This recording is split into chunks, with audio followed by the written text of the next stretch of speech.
Uh! Às vezes eu piro.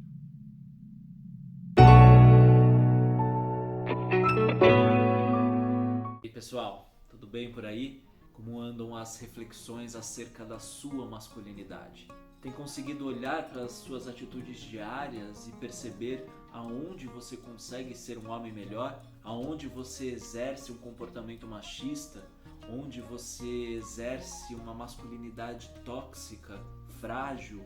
Onde e quando você pode deixar aflorar o seu lado feminino sem culpas, sem medo, sem preconceitos, sem julgamentos de uma sociedade que insiste em falar que o feminino é menos o tempo inteiro.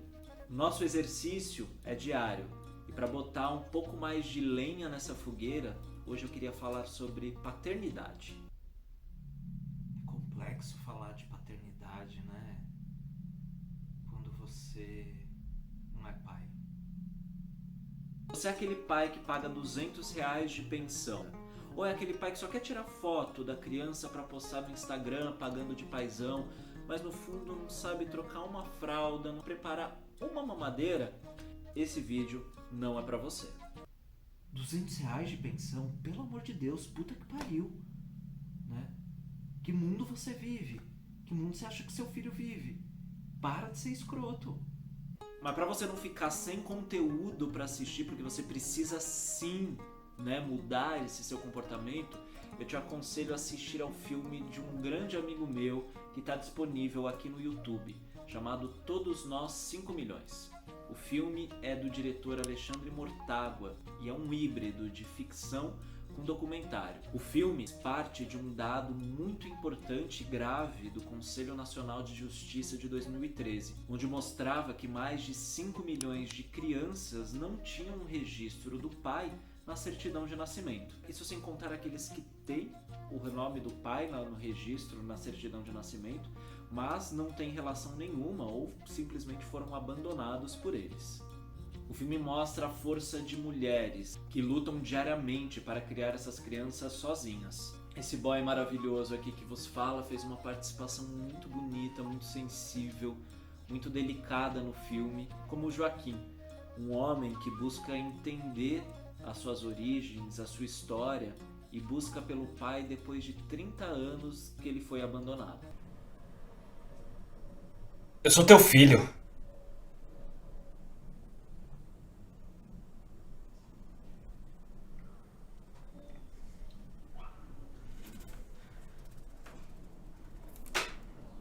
Eu também não esperava.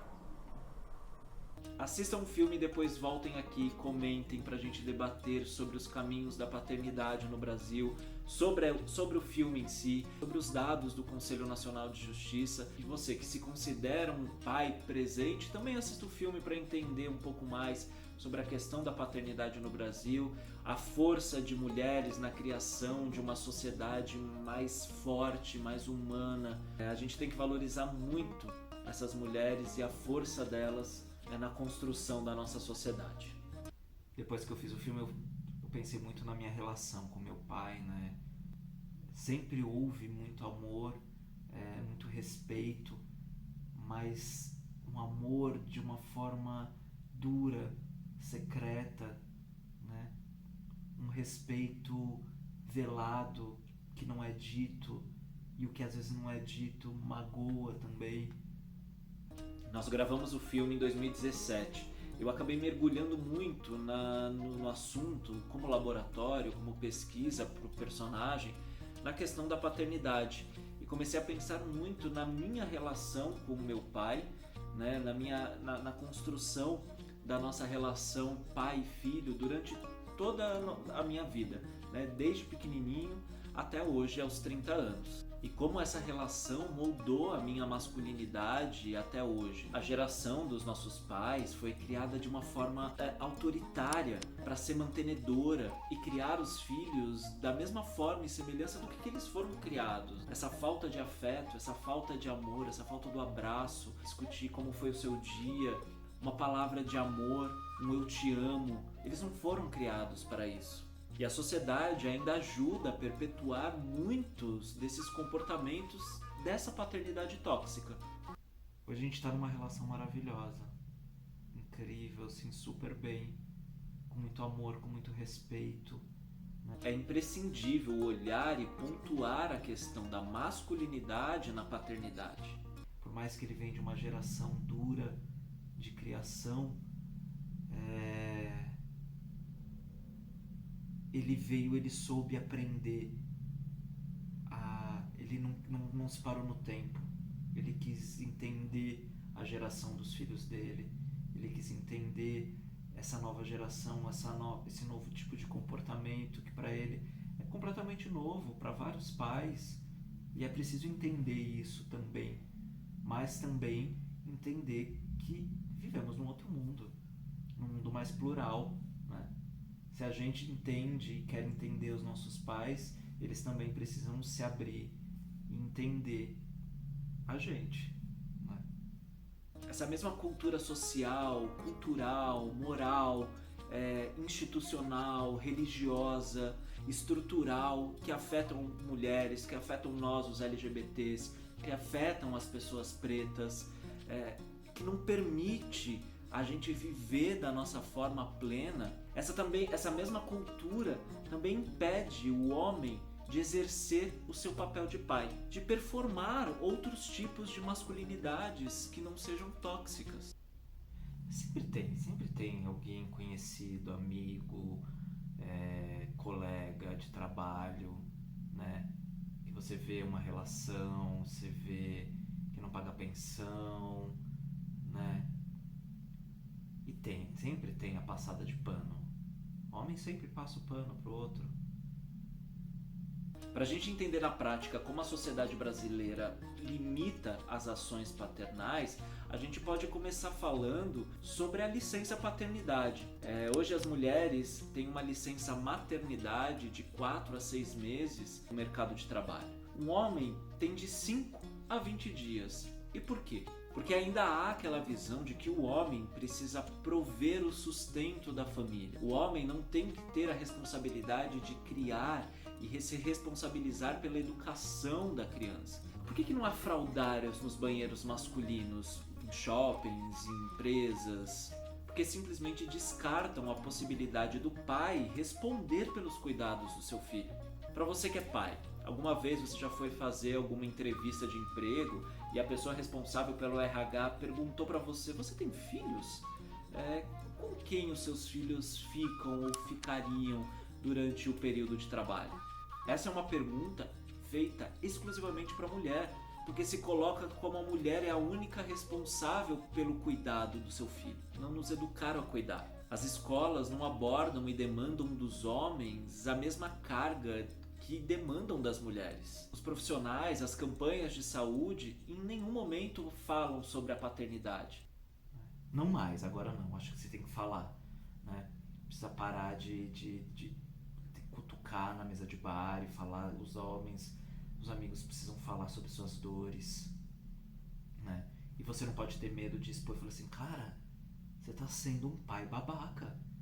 O homem tem tantos, mas tantos privilégios dentro desse sistema patriarcal que a soma de todos esses privilégios acabam impedindo o homem de exercer a sua função de pai. E o resultado de tudo isso? O machismo que sobrecarrega a mãe, invisibiliza o pai e violenta a todos, homens, mulheres e principalmente as crianças.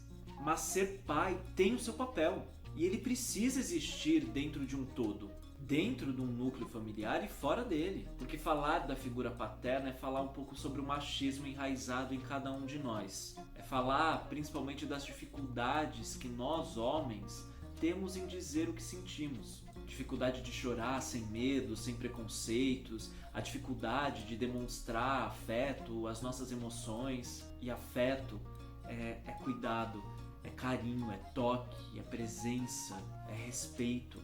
Não podemos mais ter a paternidade relacionada a esse estereótipo de violento, da ordem, da ausência. Pai pode e deve abraçar, deve sorrir, deve cuidar. Não há nada na biologia que diferencie os cuidados de um homem pai de uma mulher mãe.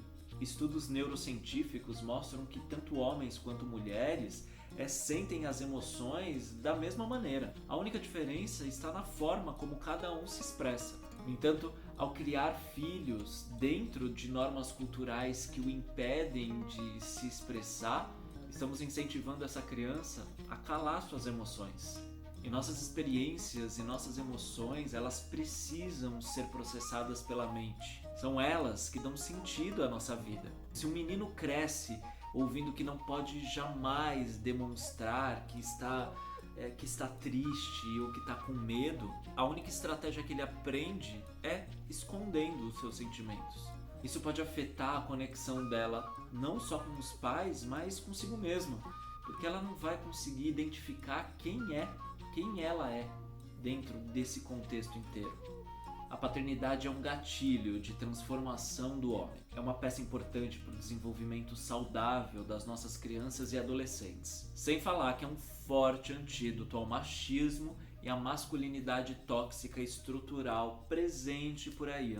Temos que pensar em criar meninos que entendam a importância do respeito, da responsabilidade, do afeto, porque às vezes reproduzimos frases e ideias que reforçam o estereótipo dessa masculinidade agressiva e tão prejudicial, sejam para os próprios meninos quanto para as meninas.